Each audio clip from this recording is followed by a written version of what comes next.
The big marker for future runs in the Democratic Party, especially if you want good youth turnout, is going to be AIPAC. It's going to be Israel, because AIPAC, Israel, and J Street and what have you are the easiest of markers, the biggest lines for, like, are you a genuine representative of the American people, or are you an insane shill for corporate, military, and Israeli interests? You know, like, where do you? Yeah, it's the cleanest representation of your positions we're gonna get. It predicted Fetterman, didn't it? Fetterman was already a huge Zionist. He was a Zionist and a progressive, and it turns out which of those positions was real and which of those positions was fake when he actually got into office. Look at this. Look at this insane bullshit from Gavin Newsom, who's still trying to be hip with the kids here. God, look at his fucking body language during it too. I can't believe he didn't have a better answer lined up for this. Interesting. You're like the first to bring up AIPAC in years, which is interesting. I will not vote for a candidate that takes $1 from AIPAC. It's interesting. I mean, it's interesting. I haven't thought about AIPAC, and it's interesting. You're like the first to bring up AIPAC in years, which is interesting. Why did I say that? Not relevant to my day-to-day life. Okay. Which is just interesting. Listen, it's interesting you say that. JPAC perhaps more, but AIPAC less and less. Okay, fair enough. Which is just interesting. What's interesting about it? That it's just interesting as you bring up AIPAC that it hasn't been part of. I'm just reflecting quite openly and honestly. Hasn't been part of the day-to-day. Yeah. The only reason this is an insane level of discomfort with the statement. I don't want to vote for a person who's taken money from AIPAC. I haven't thought about AIPAC in years. No one thinks about AIPAC. Jesus Christ. It's like he short circuits, man. What and also, what an insane lie. It's like when David Pakman pretended he doesn't know how to pronounce AIPAC after having talked about the issues associated with them for years and years. Gavin Newsom being like, AIPAC, it's not relevant to my day-to-day life. It's definitely not, like, literally the most influential and talked about, at least influential socially, and talked about lobbying group in America right now, like the one that's driven the most discussion. Just a weird fucking response. Yeah, not as bad though as Cory Booker's when he did this the I've Had It podcast. I'm one of a handful of people that don't take corporate PAC money. I don't understand my Democratic What about AIPAC money? You take AIPAC money, don't you? A minuscule percentage of my resources come from I read it's like 800,000. Yeah, but that's a lifetime number of raising tens of millions of dollars. Let me give you the right stat. The majority of my money comes from small dollar contributions. By last report, I think 76% of it came from people that gave $25 or less. Again, we could pick at each other, or we could do what we need to be doing right now, is joining in a chorus of conviction to condemn it. And again, I'm a child of civil rights activists. You think Malcolm X and Martin Luther King agreed on everything? No. But when it came to the fight, they joined together and created a movement that was successful. And that's really what my focus is. And as the only person in the caucus that lives in a low-income black and brown neighborhood below the poverty line. I still remember when... They love to pull that, don't they? It's the classic. It's the classic, man. Hillary Clinton and Bernie Sanders, you know? You bring out identity politics as a deflection to actual issues. Some progressives from the suburbs came down to protest me, and they were literally chased away by my neighbors. Because we are in an urgency, every day I see it, we are in an urgency where real people are getting hurt. When I go up and down in New Jersey, they don't care about the fact that I took 1% of my money from some group. They care about, what are you doing to restore my health care? I think the Democratic base feels like there is a disconnect. We hear you, like when you did your 25-hour speech, I was like, go, Cory, I love this. That is amazing. And then there's a photo shoot with you with Benjamin Netanyahu, where he's like hiding behind the crowd here. Reminds me of that shoot with Gretchen Whitmer. Remember where she was at the Oval Office to talk with Trump, and she saw the photographer, so she hid her face behind the paper she was holding? And I was just like, what in the actual fuck? Like, how can he do that? It was heartbreaking. I felt betrayed. Yeah, and that doesn't just happen in an echo chamber. Democrats like you, where the base, we should make each other better. It's not a purity test. We want credible messengers. Because when we are down the middle, beholden to corporate interests, we leave this vacuum, and that's how fascism has flourished. For myself and a lot of our listeners. This lady seems pretty cool. listeners, when I saw the Hold on, I've seen a longer version of this clip where Booker says a lot more indefensible stuff. I thought that was the clip, but I think it must be this one. That the United States, and particularly the Democratic Party, we have to be leaders on this issue with Israel and Benjamin Netanyahu. It's something that there is a big, loud beat in the base that's permeating all across the country. When you have people in Oklahoma that have never been political before start to talk about it. And here's what I'm scared about. And I've been talking to other politicians that have come on the pod about this. You have Marjorie Taylor Greene, who is an anti-Semite. She is a real Jew hater to the core. And she is starting to message now. MAGA is not America first, where they've been Israel first. And for rural people and suburban people, when they hear that messaging, it allows a grifter and an opportunist like Marjorie Taylor Greene, for people that don't follow the 24-hour news cycle, to say, yeah, why do they have free health care and we don't? Why are we sending them all of these bombs and they're killing kids and we don't? I think in order for us to come together as a party in 2026, it's going to take leadership saying things like Benjamin Netanyahu is a war criminal. We have to stop funding the war. And okay, this is the clip that I thought it was, and it's perfect because this is my point, right? I want to supplement this with a little bit of data.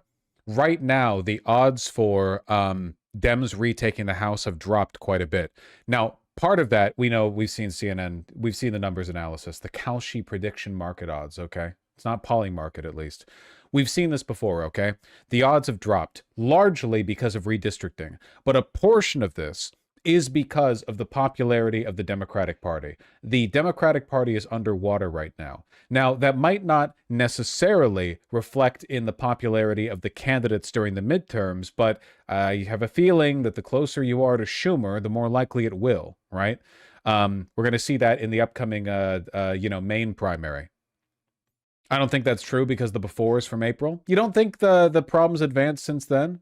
I mean, it has been 10 months. Or sorry, 5 months since then. 5 months since then. No, 6 months. Sorry, 6 months. Right. We're in October now. Yeah.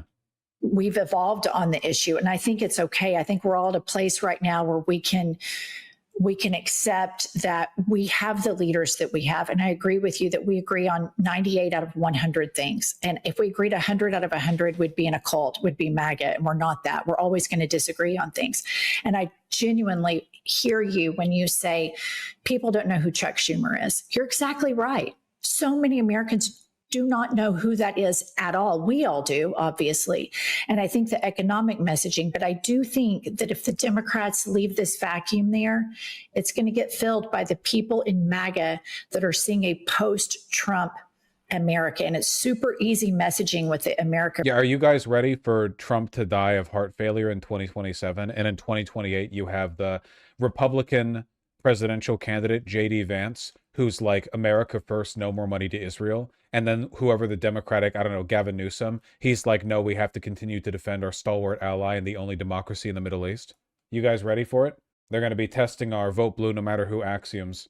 First thing, it's just something I want you to think about, because I think it's a political liability for our party right now. They're calling me for a vote. Let me just say this. So first of all, why aren't people talking about when Obama was using American jets to bomb, to refuel Saudi planes that were dropping bombs on Yemenis children? They were, and that was 3 presidential terms ago. Why weren't we yelling and screaming about it? I spoke out against it. But, no, it was bad, but we have to talk about. What is this fucking whataboutism where you're pulling back? You're going back over it a decade. Yeah, that was bad. Yeah, okay. Please let me finish. Please let me finish, because they're going to pull me away. Okay. By the way, Cory Booker voted against stopping the U.S. sending bombs to Saudi Arabia under Obama. He changed when it was Trump. He voted to not block the bomb. Of course. Why?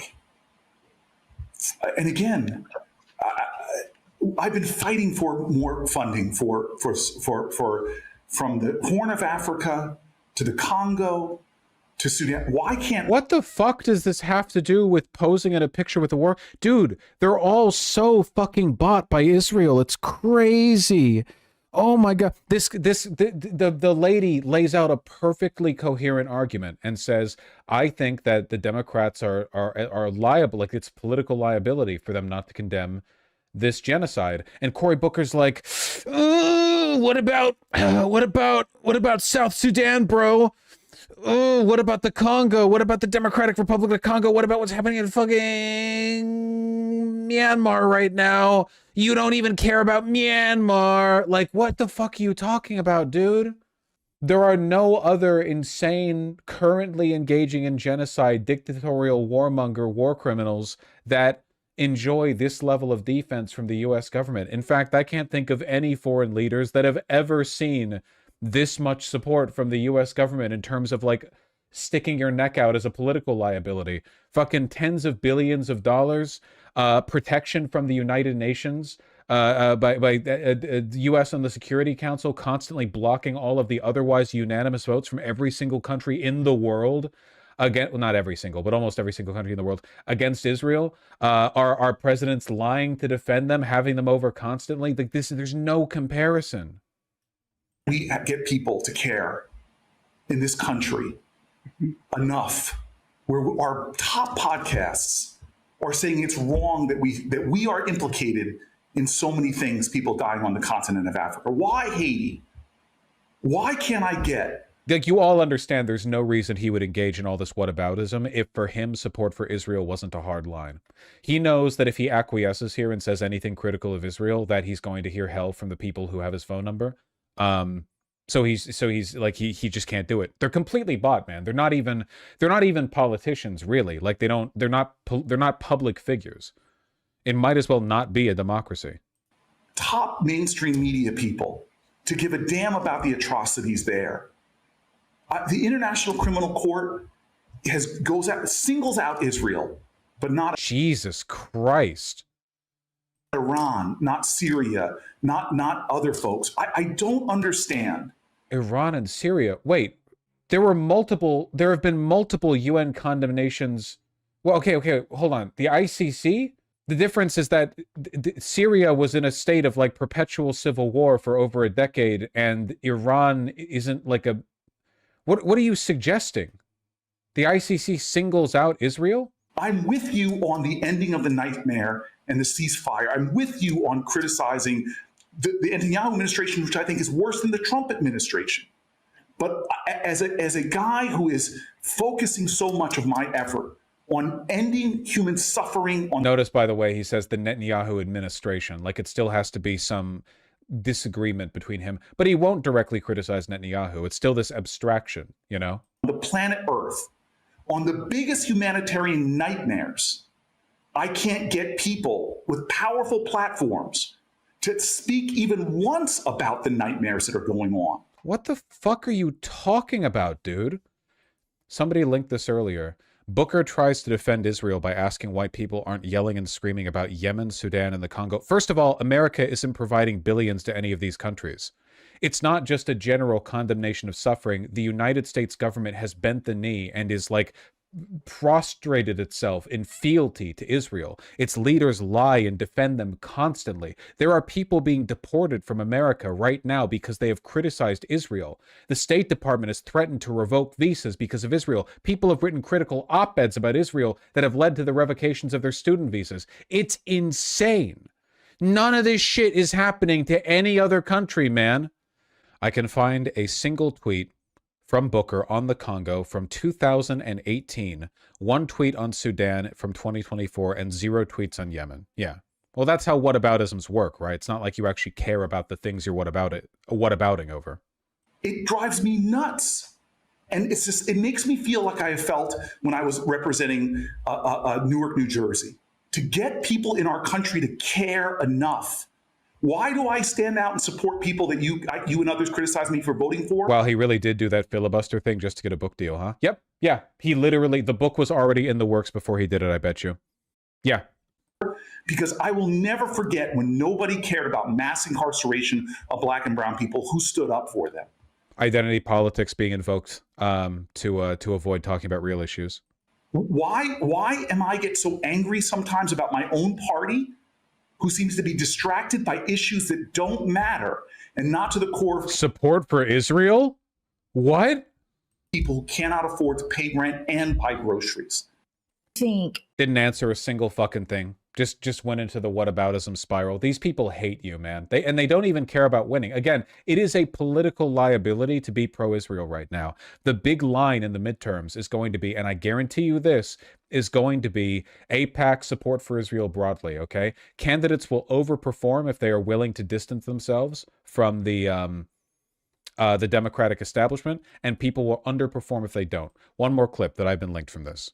feels like the Democratic opposition is just not getting it. There are votes that you've made that were heartbreaking to me, like the vote for Kushner. That really pissed me off. This administration, it's not, are they fascist? They are fascist. It's not, we're on the precipice of fascism. Texas is sending troops to Illinois. I feel like the opposition needs to be fuck no across the board. We're not giving you a centimeter. And I think there's been a lot. AIPAC money can't be this good. It's not actually, for one, it's not AIPAC in this case. It's just other associated lobbying groups. And for two, it's not actually about the money. It's about all the connections, associations, and power of the people associated with it. Again, it's the entire MIC. It's not, the money is what AIPAC and the other associated firms offer to shore up your chances because they want to keep their people in power. But it's not like, it's not for the money, right? You know? Of capitulation, Neville Chamberlain type appeasement from Democratic leadership. And you're one of them that's kind of been disappointing to me because we podcasted before. They're serious about Project 2025. They're going to do all this shit. What do you have to say about the capitulation that you've participated in and where the Democratic Party is right now? Well, first of all, I would say very pointedly that one of the things I dislike about the Democratic Party is that we do a circular firing squad all the time. Their party, they disagree. There's a wild disagreements in the Republican tent, and yet they don't shoot at each other. And we have a really good way of holding up these purity tests that if I agree with you on 95... That's such bullshit. You don't get to complain about purity tests when you support Israel. I'm sorry, but you're impure. I'm sorry. You have failed the purity test. There are some purity tests that are worth taking, as a matter of fact. You don't think that we should have murder, rapist, Nazi pedophiles in our friend group? That's the purity test, man. Yeah, it is, I guess. I don't know. I'm okay with it. I think that's a cool purity test, in my opinion. I feel like that's a kind of purity we should be trying to ensure, personally. Each other, and we have a really good way of holding up these purity tests that if I agree with you on 95... That's such bullshit. That is such bullshit. They fire at each other all the time. Trump has sent so many people out to pasture, so many people that he calls rhinos. Liz Cheney can tell you that they have the firing squad as well. It's not a purity test. It's, are we in this fight? And are we... This is true. Yeah, Trump and the Republicans have been much more willing to crush dissent and like organize and unify people internally. The Democrats are rudderless right now. They have no leadership whatsoever. Remember how fucking weird and pathetic it was when every single Democrat in the House rallied to vote against the stopgap funding bill that Mike Johnson put through, and then at the last second Schumer changed his mind and managed to get enough Democrat votes in the Senate to get it through, and afterwards a bunch of like Democratic senators were mad, but then nothing happened. Remember that? We got a bunch of articles about people whispering behind closed doors about how Schumer was bad or whatever, and then what happened? Nothing. Because they're all fucking zombies. They're all asleep at the wheel. No direction, no leadership, no vision for the future, no desire to improve things. Just, oh, Schumer betrayed the party, but, oh, okay, whatever, okay, you know, and they all just keep on moving on. If something like that had happened within the Republicans, there would have been, like, blood in the hallways of Capitol Hill. Being beholden to corporations and corporate interests. Remember the Democratic House reps who voted to censor Al Green after the State of the Union address? Yeah, remember the Democrats who voted to censor fucking Rashid Tlaib? But I bet you Cory Booker isn't thinking of those people when he thinks of a circular firing squad, because that's not Democrats shooting inward. That's Democrats joining Republicans shooting at a Democrat. I guarantee you Cory Booker was not thinking about that, not talking about that. Piece of shit. Fucking hate this guy. Anyway, yeah, like the future of the Democratic Party is anti-Israel. It should be. If you are not anti-Israel, you are a moral black hole. It's the clearest line imaginable. There's no more of this like none of it. Well, it's complicated. It's not complicated. Everything's complicated, okay? Everything's when you kick a person in the dick, the process by which the nerve cells send electrical signals up the body to the brain, everything's fucking complicated. Don't kick people in the dick unless they ask you to or they really deserve it, and that's in the particulars, okay? You fucking everything's complicated. This is an easy moral line. And all these Democrats know they're in the wrong, by the way, okay? They know they're in the wrong. There is no way that you can be... A lot of these people were like young, bright-eyed, progressive staffers yesteryear, 10, 20, 30, 40, 50 years ago, okay? They're aware they're in the wrong. They just think there's no other way. And they think that because they're weak. They have no political imagination.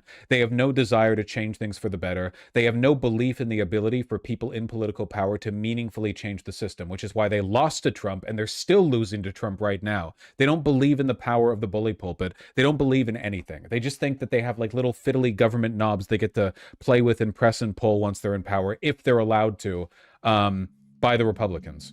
Yeah, they're there to oil the machine.